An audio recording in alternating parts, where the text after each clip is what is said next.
Friends, இன்றைக்கி நம்ம இந்த சின்ன தாலில் எப்படி 65 ரெசிபி பண்ணலான்னு பார்க்கலாம். அதுக்கு நான் பெரிய சைஸ் கொண்டக்கடலையை ஓவர் நைட் சோக் பண்ணி வச்சுருக்கேன். இப்போ இதை வேக வச்சு நம்ம எடுத்துக்கலாம். பாருங்கள், நான் ஒரு 80% வேக வச்சுருக்கேன். இதை ஃபுல்லாக வேக வச்சிடக்கூடாது, இந்த மாதிரி வேக வச்சு எடுத்து வச்சுக்கோங்க. இப்போ இதுக்கு பேட்டர் ரெடி பண்ணுறதுக்கு அரை கப் அளவுக்கு நான் கடலை மாவு சேர்த்துக்கிறேன். கூடவே 1/4 கப் அளவுக்கு அரிசி மாவு சேர்த்துக்கிறேன். கூடவே 1/4 ஸ்பூன் அளவுக்கு மஞ்சத்தூள், 1 ஸ்பூன் அளவுக்கு குழம்பு மிளகாய் தூள் சேர்த்துக்கிறேன். அதே மாதிரி அரை ஸ்பூன் அளவுக்கு பெருஞ்சீரகத்தூள் சேர்த்துக்கிறேன். இப்போ இதில் தேவையான அளவுக்கு உப்பு சேர்த்துக்கலாம். ஆல்ரெடி நான் கடலையில் உப்பு சேர்த்து தான் வேக வச்சுருக்கேன். ஸோ பேட்டருக்கு மட்டும் உப்பு சேர்த்துக்கோங்க. இப்போ இது எல்லாத்தையும் ஒரு டைம் மிக்ஸ் பண்ணிவிட்டு தண்ணியே நிறைய சேர்த்துடக்கூடாது, கொஞ்சம் கொஞ்சமாக தெளித்து விசரிக்கணும்.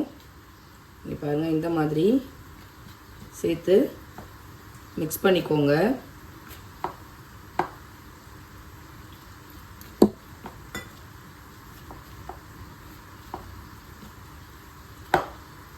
இந்த மாதிரி திக்கான பேட்டரா ஃபஸ்ட்டு ரெடி பண்ணிவிட்டு கடலையை சேர்த்து ஃபஸ்ட்டு மிக்ஸ் பண்ணிக்கோங்க. கடலையை சேர்த்து இந்த மாதிரி மிக்ஸ் பண்ணிவிட்டு இந்த ஸ்டேஜில் நம்ம லைட்டாக தண்ணி தெளிச்சுக்கலாம். இப்போ பாருங்கள், இந்த மாதிரி ரெடி பண்ணிக்கோங்க. இப்போ அதை நம்ம சூடான எண்ணெயில் போட்டு பொரிச்சு எடுத்துக்கலாம். இப்போ எண்ணெய் சூடாயிடுச்சு, நம்ம ஒன்று ஒன்றா எடுத்து உள்ளே சேர்த்துக்கலாம். போடும்போது இப்படி தனித்தனியாக போடுங்க, அப்போ தான் ஒன்றோட ஒன்று ஒட்டிக்காமல் நல்லா வரும்.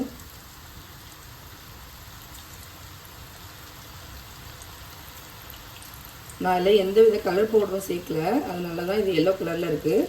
உங்களுக்கு நல்லா கலர்ஃபுல்லாக வேணும்னா கொஞ்சமாக நீங்கள் ஃபுட் கலர் கூட சேர்த்துக்கலாம்.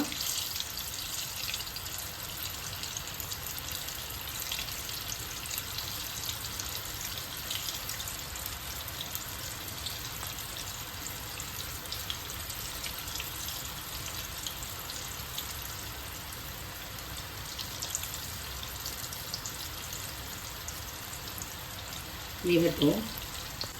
இது வேகிறதுக்கு ரொம்ப டைம் எடுக்காது. நம்ம ஆல்ரெடி கடலையை வேக வச்சு தான் நம்ம இதில் சேர்த்துருக்கோம். 80% கடலை வெந்துருச்சு. ஸோ மேலே இருக்க பேட்ரு வேகிறதுக்கு தான் டைம். அதனால் ஒரு 3 to 4 மினிட்ஸ்க்குள்ளே ரெடி ஆகிடும். பாருங்கள் எவ்வளோ உதிரி உதிரியாக வந்திருக்குன்னு.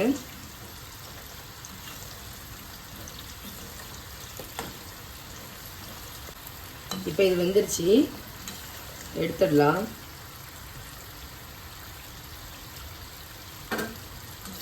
இது சூப்பரான ஒரு ஈவினிங் ஸ்நாக்ஸு. நீங்கள் குழந்தைங்களுக்கு ஸ்கூலுக்கு கூட செஞ்சு கொடுக்கலாம்.